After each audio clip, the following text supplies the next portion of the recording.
കഴിഞ്ഞ ഒരുപാട് മാസങ്ങളായിട്ട് റിലീസ് ചെയ്യാത്ത മലയാളത്തിലെ 2 മുൻനിര താരങ്ങളുടെ സിനിമകളുടെ OTT റിലീസ് അപ്ഡേറ്റ് ഉൾപ്പെടെയുള്ള 4 സിനിമാ വാർത്തകളാണ് പ്രേക്ഷകരിലേക്ക് എത്തിക്കുന്നത്. വർഷങ്ങൾക്ക് ശേഷം എന്ന സിനിമയുടെ സാറ്റലൈറ്റ് അവകാശത്തിൽ ഒരു വൻ മാറ്റം സംഭവിച്ചിരിക്കുകയാണ്. സോണി ലിവിലൂടെ OTT റിലീസ് ചെയ്ത നേരത്തെ തിയേറ്ററുകളിലേക്ക് എത്തി 83 കോടിയിലധികം കളക്ഷൻ നേടിയെടുത്ത സിനിമയുടെ സാറ്റലൈറ്റ് അവകാശം ആദ്യം ഏഷ്യാനെറ്റ് സ്വന്തമാക്കിയെന്ന റൂമേഴ്സ് ഉണ്ടായിരുന്നെങ്കിലും പിന്നീട് സി കേരളം സ്വന്തമാക്കിയെന്നൊരു റിപ്പോർട്ടാണ് വന്നത്. ഇപ്പോഴത്തെ അതിലും ഒരു മാറ്റം സംഭവിച്ചിരിക്കുകയാണ്. സി കേരളത്തിൽ നിന്നും ആദ്യം റൂമേഴ്സ് ഉണ്ടായിരുന്ന ഏഷ്യാനെറ്റിലേക്ക് തന്നെ വർഷങ്ങൾക്ക് ശേഷം പോയിരിക്കുകയാണ്. ഈ ഓണക്കാലത്ത് സിനിമ സംപ്രേഷണം ചെയ്തേക്കുമെന്നൊരു റിപ്പോർട്ടാണ് പുറത്തു വന്നിരിക്കുന്നത്. മികച്ച TRP നേടിയെടുക്കുമെന്നാണ് നമ്മുടെ പ്രതീക്ഷ. ഇക്കഴിഞ്ഞ മെയ് മാസം തിയേറ്ററുകളിലേക്ക് എത്തി മാസങ്ങളായിട്ടും ഇനിയും OTT റിലീസ് ചെയ്യാത്ത ടൊവിനോട് ഒരു ബിഗ് ബഡ്ജറ്റ് സിനിമയാണല്ലോ നടികർ. സിനിമയുടെ OTT റിലീസ് വൈകുന്നതിന്റെ കാരണവും സിനിമയുടെ ബഡ്ജറ്റ് തന്നെയാണ്. ബഡ്ജറ്റിന്റെ ഒരു 10% പോലും തിരിച്ചു പിടിക്കാനാവാത്ത ഒരു ടൊവിനോ തോമസ് സിനിമ കൂടിയാണ് നടികർ. മിന്നല മുരളിക്ക് ശേഷമുള്ള ടൊവിനോയുടെ ഭൂരിഭാഗം സിനിമകളും സ്വന്തമാക്കുന്ന നെറ്റ്ഫ്ലിക്സ് സിനിമയുടെ അവകാശങ്ങൾ സ്വന്തമാക്കിയെന്ന റിലീസിന് മുന്നേ റിപ്പോർട്ട് ഉണ്ടായതാണ്. എന്നാൽ സിനിമയുടെ വൻ പരാജയത്തെ തുടർന്ന് OTTയിൽ നിന്നും നെറ്റ്ഫ്ലിക്സ് പിന്മാറിയിരിക്കുകയാണ്. വൻ തുക നിർമ്മാതാക്കൾ ആവശ്യപ്പെടുന്നു എന്നത് മറ്റൊരു പ്രധാനപ്പെട്ട കാരണമാണ്.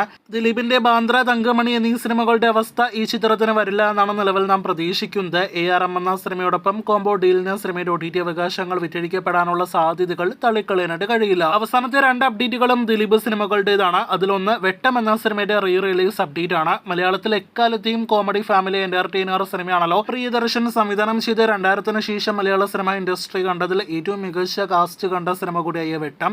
ഇന്നലെ സിനിമയുടെ 20ാം വാർഷിക വേളയായിരുന്നു. സമീപകാല റിലീസ് സിനിമകളെല്ലാം തന്നെ തിയേറ്ററുകളിലേക്ക് എത്തിച്ച നിർമ്മാണ കമ്പനി കൂടിയായ മാറ്റിനി നവൽ നിന്ന് ലഭ്യമായ റിപ്പോർട്ടുകൾ പ്രകാരം വെട്ടവും തിയേറ്ററുകളിലേക്ക് ബിഗ് സ്ക്രീനിലേക്ക് എത്താനായിട്ട് ഒരുങ്ങുന്നു എന്ന് തന്നെയാണ്. ഈ വർഷം അതല്ലെങ്കിൽ അടുത്ത വർഷത്തോടെ റിലീസ് പ്രതീക്ഷിക്കാം. കാത്തിരിക്കാം വെട്ടം റിലീസിനായിട്ട്. വീഡിയോയിലെ അവസാന അപ്ഡേറ്റ് ഈ വർഷം തിയേറ്ററുകളിലേക്ക് എത്തിയ ദിലീപിന്റെ ഫാമിലി കോമഡി എന്റർടൈനർ സിനിമ കൂടിയായ പവി കെയർടേക്കറിന്റെ അപ്ഡേറ്റ് ആണ്. സിനിമയുടെ OTT കമ്മിങ് സൂൺ പോസ്റ്റർ വന്നിട്ട് 1.5 മാസത്തിലധികമായെങ്കിലും മനോരമ മാക്സ് സിനിമയുടെ OTT റിലീസ് തീയതി പുറത്തുവിടാനായിട്ട് ഇനിയും തയ്യാറാകുന്നില്ല. ഇതിനിടയിൽ 3-4 സിനിമകളെങ്കിലും മനോരമ മാക്സിലൂടെ റിലീസ് ചെയ്തിട്ടുണ്ട്.